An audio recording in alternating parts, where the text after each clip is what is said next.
Eu sou Arlene Ferrari Graffi, de Blumenau, Santa Catarina, e eu sou a mãe de Bruno Oscar Graffi, um jovem advogado de 28 anos que gozava de plena saúde e que 10 dias após receber a primeira dose da vacina AstraZeneca, no dia 14 de agosto exatamente, após os 10 dias ele sofreu um AVC hemorrágico gravíssimo e tristemente irreversível.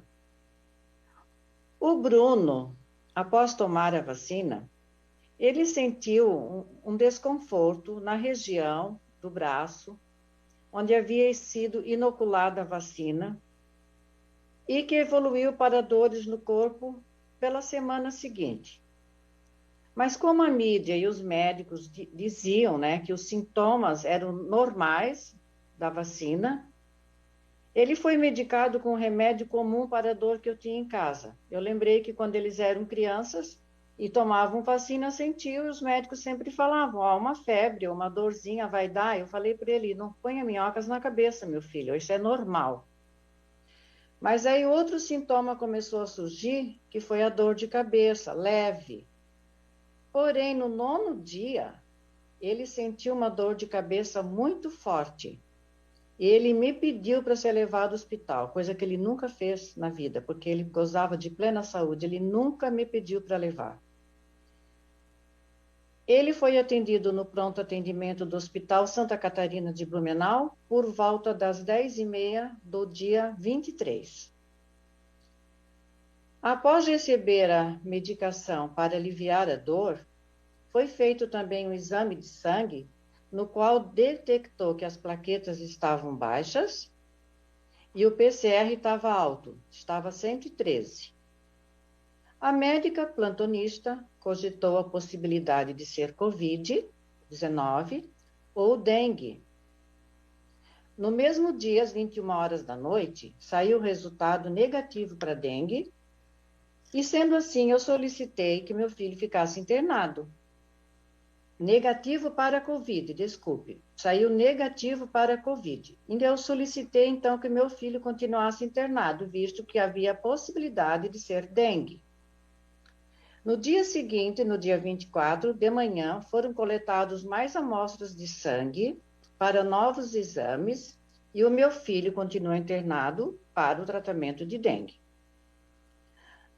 Às 14 horas desse mesmo dia, eu visitei meu filho no horário de visita, que era das 14 às 16. Ele estava aparentemente bem, com uma dor de cabeça mais leve, porque estava sendo medicado.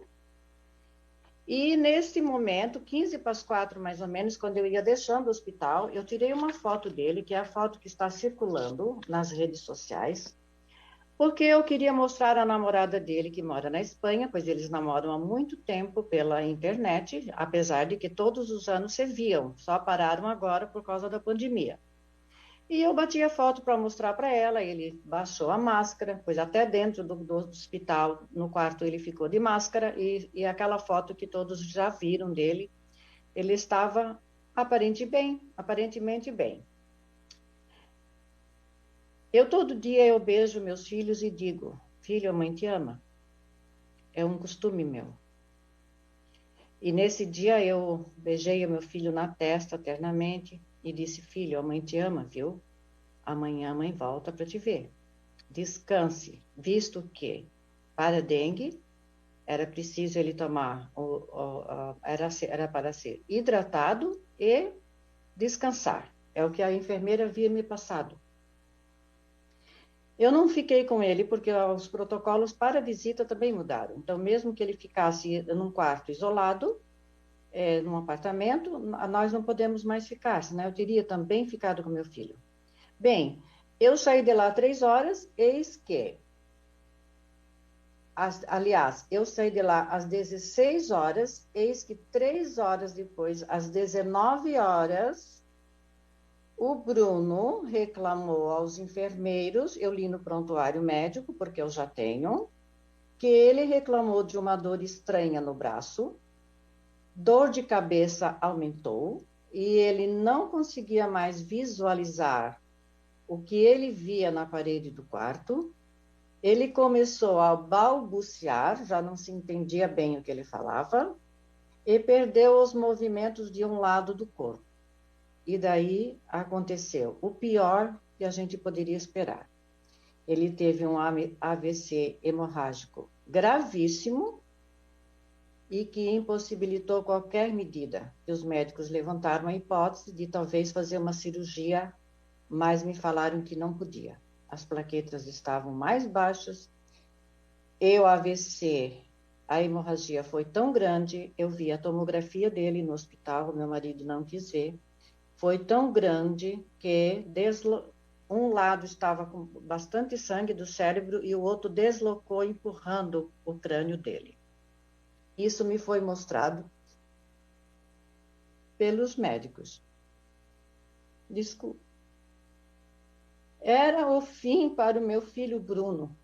O Bruno, ele era um filho amado, ele era querido, ele era educado, ele era respeitoso conosco, com todo mundo. Ele não tinha vício nenhum. O Bruno nunca fumou, o Bruno não tomava bebida alcoólica, ele era um filho totalmente diferente. O Bruno não saía de casa. E ele foi nos arrancado subitamente, sem aviso prévio. Porque muitas doenças os pais se preparam, né? Mas para nós não. Então não lhe fora dado, na minha visão, nem mesmo a chance dele lutar pela vida. Ele não teve a chance de nenhum tratamento, como ocorre até mesmo com o câncer, que a gente sabe, né, onde muitos ficam lutando por anos, sem contar na chance de tratamento que o Bruno teria tido, caso ele tivesse contraído Covid. Eu penso assim, que caso ele tivesse contraído Covid, com a idade que ele tem, com a saúde que ele tem, se ele fosse medicado, ele poderia ter tido a chance, mas ele não teve essa oportunidade. Ele não teve oportunidade para nada. O Bruno foi para a UTI, depois da feita a tomografia, né? E ele ficou ligado aos aparelhos ainda até o dia 26 de agosto, porque o AVC foi dia 24 à noite, e ele ficou até o dia 26 de agosto na UTI ligado pelos aparelhos, quando findaram os exames protocolares para oficializar a morte cerebral. E também porque nós, eu e meu marido, decidimos por doar os órgãos do meu filho. Então, também foram feitos depois exames para ver se esses órgãos estavam bons e poderiam ser doados, e assim foi feito. Durante esse período, eu perguntei para os médicos em que lugar do mundo que eu poderia levar meu filho para salvar meu filho. Me diga, doutor, aonde? Não importa quanto, por favor, eu preciso salvar meu filho. E a resposta vocês já sabem qual foi. Mas nesse momento difícil da minha vida, um dos momentos mais difíceis até hoje, o hospital me ofereceu um exame que poderia ser feito para confirmar se o que aconteceu com meu filho foi causado pela vacina do Covid. Esse exame chama-se antiheparina PF4 autoimune. E que nos custou R$ 3.875. Eu estou falando o valor porque é um valor que eu penso que muitas pessoas não podem pagar. É muito complicado. Mas eu não queria conviver com esta dúvida, se meu filho tinha morrido por causa da vacina ou se o meu filho tinha algum problema pré-existente. Esse exame foi encaminhado para a Espanha, onde de lá eu receberia a resposta uns dias depois, e que, sim, me respondeu, meu filho poderia ter morrido por causa da vacina? Sim. O resultado se confirmou de forma positiva, como já foi mostrado na imprensa, eu tenho o resultado, né? E a causa que consta no óbito foi AVC hemorrágico por trombocitopenia trombótica imune. E agora causado pela vacina. E quando eu soube dessa notícia, eu confesso para vocês que amplificou a minha dor. Muito, e muito, muito, muito. Porque eu que levei meu filho, eu levei ele e o mais velho juntos, de 30 anos, no mesmo dia para tomar a vacina. Muitos já me disseram, não se culpe, mãe. Eu sei, mas naquele momento parecia assim, eu levei meu filho para o matadouro, eu levei meu filho e 10 dias depois meu filho morreu. Isso dói em mim, mas eu vou superar. Hoje eu me torturo e penso que, se o Bruno aos 28 anos, saudável, nunca teve nenhuma doença, não tinha nenhuma comorbidade, se ele tivesse contraído o vírus do Covid, coisa que nunca aconteceu nos 18 meses de pandemia, ele teria tido a chance de tratamento e de lutar. Mas ele não teve essa escolha e nem mesmo essa chance. Ficou apenas a dor e a saudade da nossa família do Bruno. Eu não sei quanto tempo eu tenho, mas eu já estou encerrando, tá? Depois de todo o sofrimento e dor, eu venho a público e às autoridades competentes pedir que avaliem, junto aos órgãos de saúde responsáveis, alguns protocolos impostos à sociedade. 1. Avaliem melhor a obrigatoriedade desta vacina para este vírus. 2. Avaliem e levem em consideração o estado físico de cada indivíduo antes da vacinação. Isso seria muito importante. 3. Deem-nos o direito de ter a liberdade de escolher se queremos ou não nos submeter a uma vacinação experimental. E, sobretudo, que os senhores nos comuniquem as consequências de tal. Por exemplo, morte. Eu não sabia. Eu não sabia que poderia haver morte por AVC, por infarto, por miocardite, por trombose. Eu penso que isso tem que estar em negrito, grande, em letras garrafais. Não é só reações adversas. Eu sou uma pessoa eu sou leiga no assunto. Mas eu pensei, vacina vai dar uma febre, dor de cabeça, dor no braço, vá lá, todo mundo está tendo. O outro seria que os senhores comecem a notificar as reações adversas que estão sendo relatadas por inúmeras pessoas a cada dia, relatos esses que estão sendo subestimados e negligenciados, e que passe a constar nos autos médicos e seja divulgado de forma aberta e transparente à sociedade. Isto que eu li para vocês é uma carta que eu enviei ao senhor ministro da Saúde. É uma carta aberta e que eu sei que já rodou esta carta e que também já chegou no Palácio do Planalto. Eu estou aguardando uma resposta do ministro da Saúde para esta carta aberta que fiz.